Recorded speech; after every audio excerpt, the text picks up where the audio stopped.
नमस्कार बच्चों।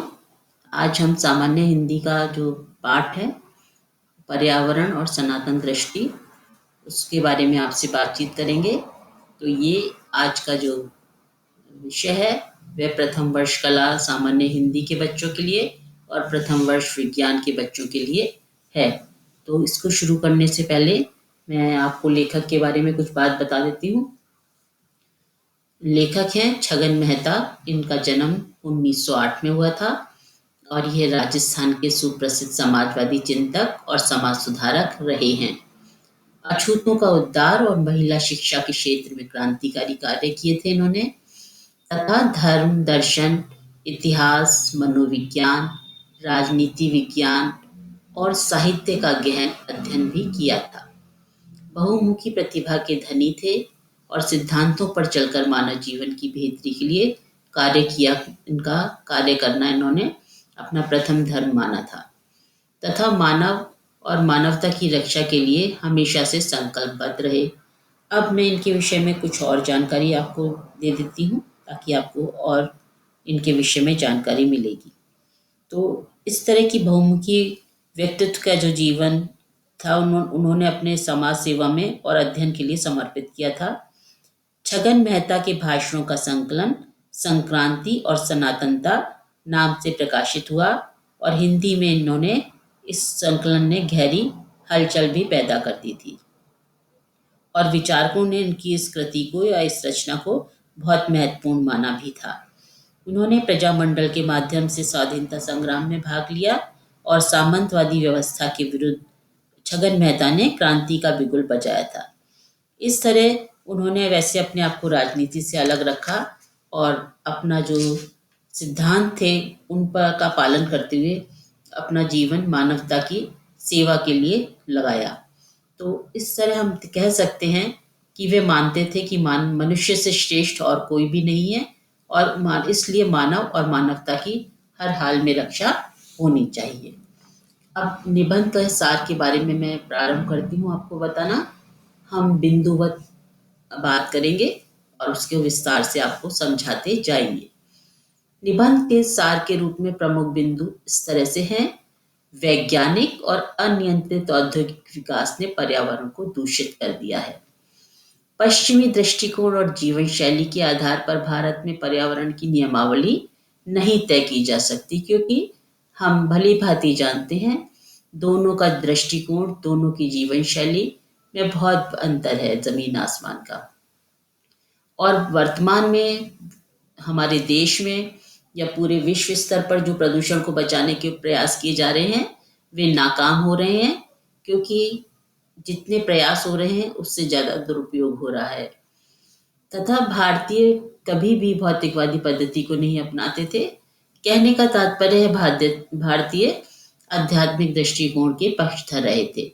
अब हम इसे इस तरह से समझने की कोशिश करते हैं कि जो पर्यावरण को हम भारतीय दृष्टि से समझाते हैं आपको, क्योंकि हजारों वर्षों से प्रकृति से हमारी यानी भारतीयों की मित्रता रही है और उनके अनुसार जो पर्यावरण है वह प्रकृति का एक महत्वपूर्ण हिस्सा है तथा संसार में कोई भी ऐसी वस्तु या चीज नहीं है जो प्रकृति से अलग हो। जैसे हम उदाहरण के रूप में कह सकते हैं हमारा घर, हमारा परिवार, हमारा समाज, देश, हमारा जन्म लेना, परिवार में बढ़ना और इस तरह से विकास करना, ये सब पर्यावरण की निकट रहकर ही हम सफलतापूर्वक अंजाम दे पाते हैं। पर हम देख रहे हैं आज पर्यावरण को चुनौती मनुष्य द्वारा ही दी जा रही है और उसका किसी मनुष्य अपनी अज्ञानता के वशीभूत होकर यह सोच बैठा है कि वह प्रकृति पर राज कर रहा है और प्रकृति का जैसे चाहे मनमाना उपयोग कर सकता है, परंतु यह उचित नहीं है और इसके दुष्परिणाम हमारे सामने धीरे धीरे आते जा रहे हैं। आगे इसको हम इस तरह से स्पष्ट कर सकते हैं कि जैसे धर्म संबंधी हमारी जो धारणा है, तो धर्म से ही प्रजा का धारण होता है। धर्मो रक्षति रक्षत है, या आप अगर हम धर्म की रक्षा करेंगे तो धर्म हमारी रक्षा करेगा, अर्थात ये दोनों एक दूसरे पर आधारित हैं। कहने का तात्पर्य यह है कि हम पर्यावरण के इन विभिन्न स्तरों को अगर शुद्ध रखेंगे और उसमें आपस में सामंजस्य रखेंगे तो पर्यावरण के स्तरों में भी सामंजस्य रहेगा और विषमता नहीं पैदा होगी। आगे हम इसको इस तरह से और सरलता से आपको समझा सकते हैं कि हम देखते हैं कि जो मनुष्य है उसके इर्द गिर्द पर्यावरण के अंतर्गत आने वाले जो भी प्राणी हैं, पदार्थ हैं, उन सबका प्रत्येक मनुष्य से संबंध होने के कारण वह उनका ऋणी है, क्योंकि वह उनसे उपकृत होता है, पोषण और जीवन प्राप्त करता है। अर्थात हम देखते हैं वृक्ष हैं जो फल देते हैं, नदियां हैं जो जल देती हैं, भाई वायु है जो हमें जीवन देती है। तो हम देखते हैं कि हम पूरी तरह से प्रकृति पर ही निर्भर हैं। और इस बात को हमने अभी इन बिंदुओं के माध्यम से कही थी कि वैज्ञानिक और अनियंत्रित औद्योगिक विकास पर्यावरण को दूषित कर रहे हैं, इसमें कोई संदेह नहीं है।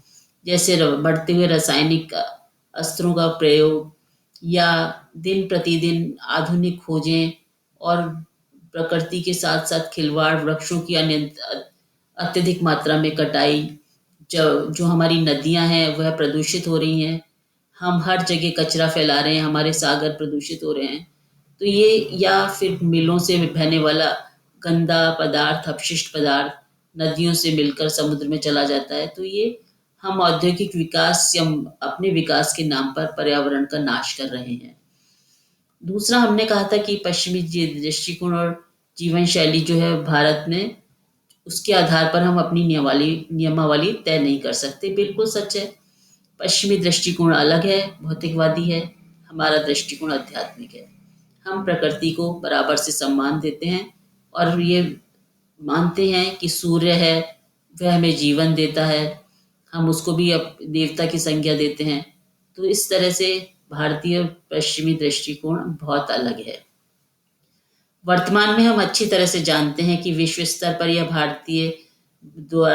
भारतीय सरकार द्वारा या भारतीय कुछ संस्थाओं द्वारा सामाजिक प्रदूषण बचाने के जो उपाय हैं वो नाकाम हो रहे हैं, क्योंकि दिन प्रतिदिन महानगरों में बढ़ता हुआ प्रदूषण, सांस लेने की समस्या, या हम ये देखते हैं कि किस तरह से पर्यावरण इस तरह से छा जाता है कि हमें कई बार दिन में भी दिखाई नहीं देता है, रोशनी नाकाम हो जाती है। तो ये सारी चीजें हम देख रहे हैं और समझ रहे हैं। दूसरा, अंतिम बात हमने इस बिंदु में ये कही है कि भारतीय कभी भी भौतिकवादी नहीं रहे थे। अर्थात प्रारंभ से ही, जब से सृष्टि ने उत्पत्ति हुई है, मनुष्य ने जन्म लिया है, तो भारतीय जीवन पद्धति हमेशा से प्रकृति के सम्मान करने की रही है। प्रकृति का अनावश्यक उसका दोहन करने की नहीं, अपितु पोषण करने की रही है।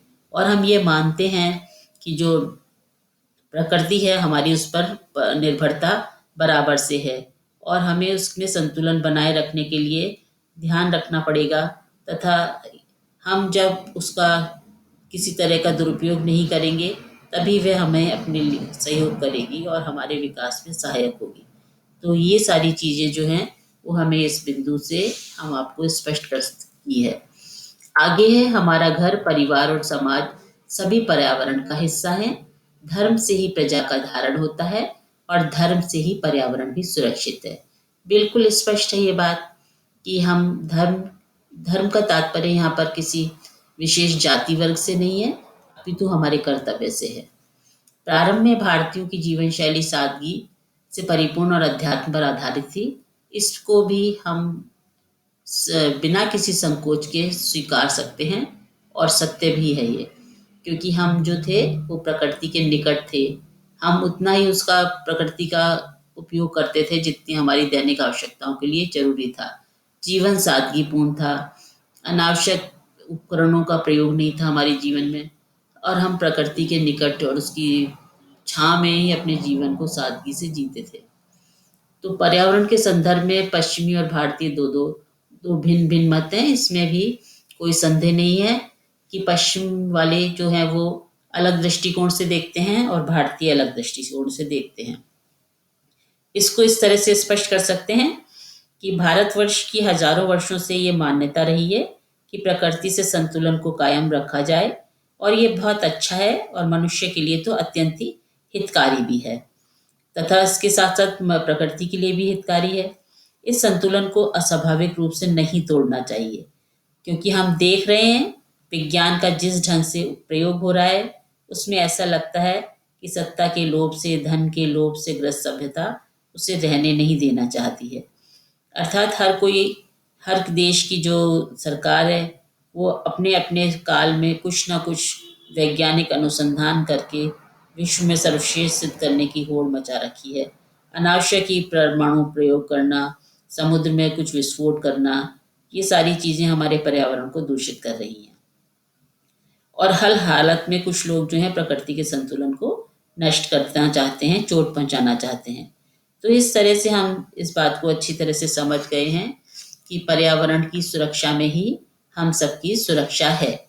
इसको और भी स्पष्ट करके हम समझा सकते हैं कि जैसे कि हम इस तरह का प्रश्न हमारे सामने आता है कभी कभी कि एक जमाना यह रहा था कि जिसमें व्यापार भी था और संपन्नता भी थी, यानी हम प्रारंभ की बात कर रहे हैं। और प्रकृति का दोहन भी अगर किया गया तो सोच समझ के किया गया।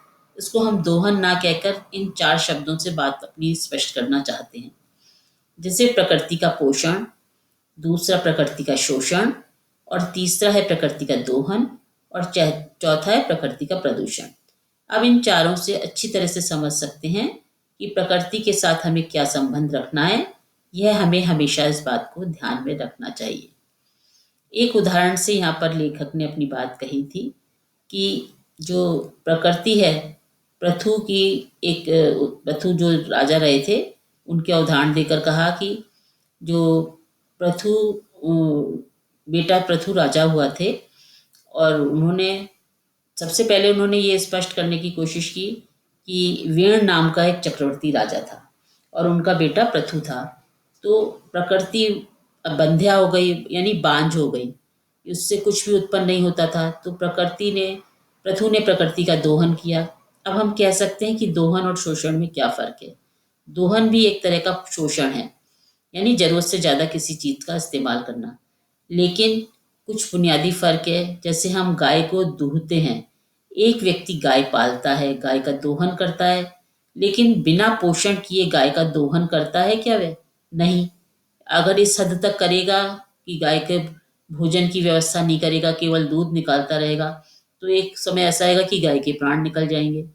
तो हमें संतुलन बिठाना पड़ता है।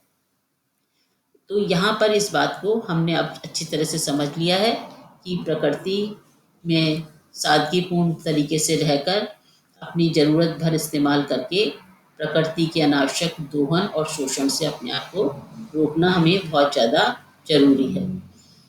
अब अंत में हम समझ सकते हैं कि भारतीय मान्यता के अनुसार प्रकृति के संतुलन को बनाए रखना कितना आवश्यक है। ये हम ऊपर बताई हुई बातों के आधार पर समझ चुके हैं और जान भी चुके हैं। प्रकृति को माता के समान सम्मान देना है।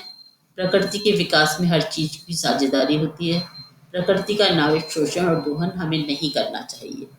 तो यहाँ पर इस बात को और अच्छी तरह से समझा सकते हैं कि प्रकृति का हम शोषण करते हैं, और जिस चीज का शोषण करते हैं उसे हम बिल्कुल नष्ट कर देना चाहते हैं। शोषण का तात्पर्य यही है कि किसी को नष्ट कर देना। तो यहाँ उन्होंने हमको अच्छी तरह से समझाने की कोशिश की कि 20 सूत्रीय कार्यक्रम हुआ था राजस्थान में एक बार, उसमें वृक्ष लगाए जाने की बात हुई थी और 50 वर्ष में फोग के वृक्ष तैयार किए गए थे। तो इस तरह से हमारी परंपरा में हमेशा पर्यावरण को का सृजन भी किया गया है और उसका पूजन भी किया गया है। पर्यावरण को चीजों में देवत्व का स्थान दिया गया है, और हमें बिना बात वृक्षों को काटना, ऐसा माना जाता है कि उनमें भी जीवन है और उनको भी चोट पहुंचती है। तो इस तरह से हमने पृथ्वी को माँ माना, क्योंकि माँ का हम सम्मान करते हैं। तो जब हम पृथ्वी में माता की छवि देखते हैं तो हम उस पर अनावश्यक कष्ट या उसका शोषण, दोहन इत्यादि करने से अपने आप पर अंकुश लगाने की कोशिश करते रहेंगे, क्योंकि जैसे हम माँ का ध्यान रखते हैं वैसे ही पृथ्वी को माँ का दर्जा दिया है, तो उसका भी ध्यान हमें रखना ही होगा। तो यहाँ पर जैसे प्रकृति में हमने कहा हर जीव का हिस्सा है, एक ये भोजन की एक श्रृंखला है, और हर कोई जिसका भी यहाँ पर जन्म हुआ है, वो पशु है, पक्षी है, बड़ा जीव है, छोटा जीव है, उसको अपने भोजन की व्यवस्था प्रकृति स्वतः करने में सहयोग करती है। तो यहाँ ऐसा नहीं है कि एक का भोजन अगर दूसरे का अपना हक जमाएगा तो उसको अपने जीवन की सुरक्षा के लिए ज़्यादा अवसर मिलेंगे। ये बात बिल्कुल गलत है, क्योंकि पर्यावरण में एक पूरी व्यवस्था है, एक फूड चेन जिसे हम कहते हैं, और प्रकृति में हर जीव के लिए भोजन की व्यवस्था है, रहने की व्यवस्था है। हम अपनी असुरक्षा की भावना से कई बार अनावश्यक प्रकृति के इस व्यवस्था में हस्तक्षेप करने की कोशिश करते हैं, पर हमें ऐसा नहीं करना चाहिए। इस तरह यहाँ पर पर्यावरण की दृष्टि को हमें शोषण रहित बनाना चाहिए और हमें व्यर्थ की नारेबाजी से बचना चाहिए, क्योंकि इकोलॉजिकल बैलेंस की बात हम हमेशा पढ़ते आए हैं और समझते आए हैं, उसको हमें साकार भी करना होगा। हम किसी मंच से या कोई सत्ता पर आरूढ़ होने पर ये कहे कि मैं नदियों की सफाई कर दूंगा, मैं ये कर दूंगा, मैं पेड़ इतने लगा दूंगा, इस तरह की व्यर्थ के प्रलाप से अब कुछ नहीं होगा। वास्तव में हमें सच्चे मन से, सच्चे हृदय से निष्काम कर्म रत होकर प्रकृति और पृथ्वी के पर्यावरण को संतुलन और सुरक्षित करने के लिए प्रयास करना चाहिए, क्योंकि पर्यावरण की सुरक्षा में ही हम सबकी सुरक्षा है। इस बात में कोई भी संदेह नहीं है। धन्यवाद।